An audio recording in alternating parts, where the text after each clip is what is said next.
Today, there are 2 million descendants of French-Canadian immigrants living in New England. These are our stories. Welcome to the French-Canadian Legacy Podcast. Venez tous jeunes filles et garçons, je vais vous raconter l'histoire de notre immigration ici au USA, de grands aventuriers, de pays étrangers. Bonjour everyone, this is Melody and we're back with French Canadian news. It's already August and that means all things Acadian. Have a fun and happy National Acadian Day, Fête Nationale de l'Acadie, on August 15th.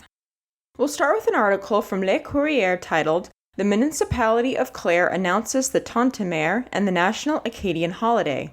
The tintamarre, an Acadian celebration, will take place on August 15th, 2024 with a twist. In collaboration with the Festival Acadien de Clare and the Société Acadienne de Clare, the tintamarre is already creating a stir with an alternative parade route. Participants will now have two choices, either stop at the Rivière-au-Saumon fire station or continue to Yarmouth for the National Acadian Day celebration at the airport. For the full list of activities for this year's tintamarre celebration in Nova Scotia, check out the article. Next up, check out another article en français from Le Courrier titled Walk in the Footsteps of the Inhabitants of Port Royal with a Walking Map. From the article, a new map designed from a map of Port Royal dating from 1710 allows us to trace the history of Acadian families from the cradle of Acadia. The map was created by the Annapolis Heritage Society Group and a team of dedicated volunteers with the support of a $10,000 grant from the Office of Acadian Affairs and Francophonie. Check out the article to learn more about how these volunteers hope this project will offer education about the Acadian diaspora and discover the richness of Nova Scotia's Acadian heritage. The National Society of Acadia is asking where it should hold the 2029 Acadian Congress. Do you have a suggestion? Check out their call to interest form on their website to input your thoughts. Find out more about the World Acadian Congress by checking out the latest article on Franco-American news and culture by Juliana Leroux titled Learning about Acadian Culture and the 2024 World Acadian Congress. From the article, Acadians from all over the world will be celebrating in the towns of Clare and Argyll in southwest Nova Scotia at the August 10th through 18th, 2024 World Acadian Congress, an international celebration of Acadian culture. The purpose of the World Acadian Congress is to invite the Acadian diaspora from across the world to experience the roots of their culture in the 17th and 18th century Acadie, now the Canadian province of Nova Scotia. Check out more history in the latest blog post on Queer the Past by Patrick Lacroix titled Franco-American Archives, Dartmouth College. Learn about 20th century historian Mason Wade and his impact on French-Canadian and Acadian history through his publications. From the Post. At the end of the 1960s, he realized that Acadian society was beginning to experience a process of renewal, rejuvenation, and modernization, not unlike Quebec's Quiet Revolution. Check out the blog post for the full story. And now, on to events. On August 22nd at 7 p.m., the Maine Historical Society will present Bonsoir mes amis, a film screening and discussion about two legendary Maine Franco-American musicians, singer and musician Lionel Toots Boteau, and fiddler Ben Guillemette. After the screening, the film's director Huey will take part in a Q&A session. This event is in person and free and open to the public, but they kindly ask for everyone to register ahead of time to estimate how many attendees will arrive. That's all I've got for you this time. Everything I've covered today will be linked in the French Canadian Legacy Podcast episode description. Merci for listening. So before we get going with this week's episode, I kind of just wanted to put out kind of a message heads up before we start. So, because this recording that you are about to hear for this episode is actually the longest Mike and I have ever gone between the time we actually recorded an interview and the time we actually publish the interview. It's been a number of months. And we were talking mainly about an event that happened in December 2023. So just to give you a heads up, we were talking about President Macron's visit to New Orleans, and we talked about it with Joseph Dunn. Now, I still think it's a super, super awesome episode, actually. Re-listened to it just recently for a couple of reasons. First, I think it's important that we still talk about that visit because there's a lot of potential impact, prolonged potential impact from his visit. It's obviously a huge story when the president of France visits New Orleans. But on top of that, there was just a ton of discussion with Joseph Dunn on a whole bunch of other things, kind of tangentially related to President Macron's trip to New Orleans. And those of you who have listened to Joseph Dunn on this podcast before, you know that I am a huge fan of his. And it's funny, like every time I have a conversation with Joseph, I leave that conversation honestly just fired up, like challenging myself to what can I do? What more should I do? What kind of communication should I have with others to make sure I loop other people in? Like it's just a motivational, like it's just a motivating guy.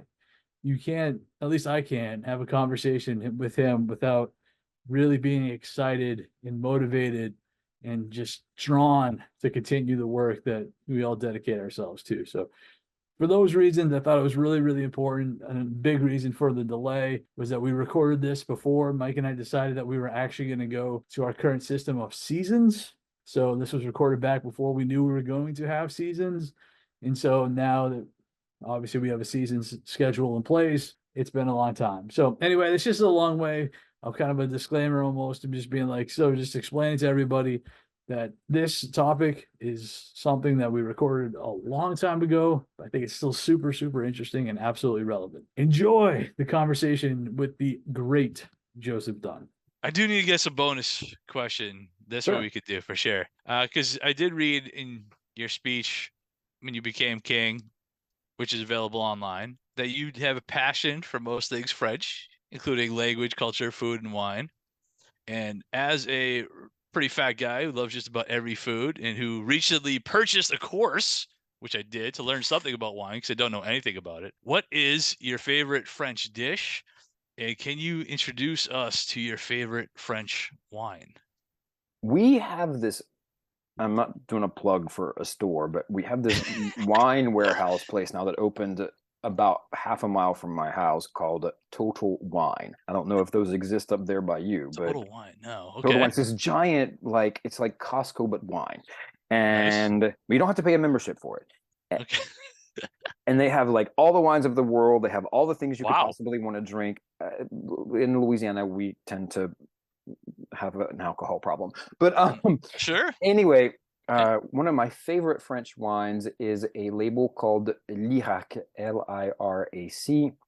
I forget exactly where it's from. It's from, I think, in the Côte du Rhône area. It's really good. I like it. It's a red. I also really like in the summertime when it's hot, I like a really good cold Sancerre or a Vouvray. They're nice and refreshing. Okay. And what are those? They're whites. Sancerre whites. and Okay. Vouvray, they come from particular regions in France, but they're white. You drink them really cold. Okay. And I I'll like look into that. I like to drink those with gourmet omelets. So Okay. yeah. What do these gourmet omelets look like? This is fun. Here's how this plays out. A few years ago, I had some leftover really good French cheese and some really good mousse pâté after Christmas, Nice. and I was like, okay, what can I do with this? Because I don't want to eat them by themselves, and I decided I was going to make an omelet. So I got one good big brown egg. I cracked it open, put it in a bowl, and I put about a tablespoonful of whipping cream, and I mix it all up. So I put it in a small skillet with a lot of butter, and I let it start to souffle a little bit. And I had cut the mousse pâté very finely, and I just sort of laid that in with some good French cheese. I don't even remember what I had. It was camembert or brie, or I don't even remember. Sure. And so sort of let that sort That's of souffle amazing. and fold it over, and then put fresh fig preserves on top of that. Okay. And have that with a good cold glass of Sancerre or Vouvray, and it's just That sounds amazing. amazing. It's amazing. French food, like French food from France. I like cheese, man. I could eat cheese and bread all day long. For sure. Cheese, it's simple. Like I like to just go and get a good pâté de campagne or a pâté mousse with some cheese and some wine and a baguette and sit on the side of a river or in some village square, and I'm as happy as I can be. Now, yeah. Go ahead. but you know what? Quebec has done a Yeah. really good job over the past 20 years or so of developing all of their produits du terroir. And they have some good cheeses and good pâtés and other products from Quebec that rival anything I've had in France. I definitely need to learn more about that then as well, because I don't know. I mean, I was introduced to Camembert when I went to Normandy, and that was like a life game changer for me. That's now my go-to favorite cheese by a lot. I think that's amazing. But I don't really know a whole lot about what they have in Quebec, to be honest with you. I need to So discover more. if you like that camembert I do. texture, Yes. there's another one called Port Salut, Portsalut. Okay. That's really good. Saint-André is very good as well. So those are ones that we can get in the local cheese shops here Gotcha. that are Awesome. good. All right. I literally wrote that down. Give that a shot. Now our fathers look at us and sigh with despair, to think that everything they love we simply do not share. But the spirit never dies, our culture will survive. Each of us must choose how much to keep alive. Each of us must choose how much to keep alive. Special thanks to Josie Vachon for providing the music. You can find more about her at josievachon.com. This podcast was produced and edited by Mike Campbell. If you have any questions or comments, please email us at fclpodcast@gmail.com. You can also follow us on Facebook, Twitter, and Instagram at FCL Podcast for more information about the topics discussed. If you enjoyed the show, please subscribe and leave us a review on iTunes or wherever you listen to this episode.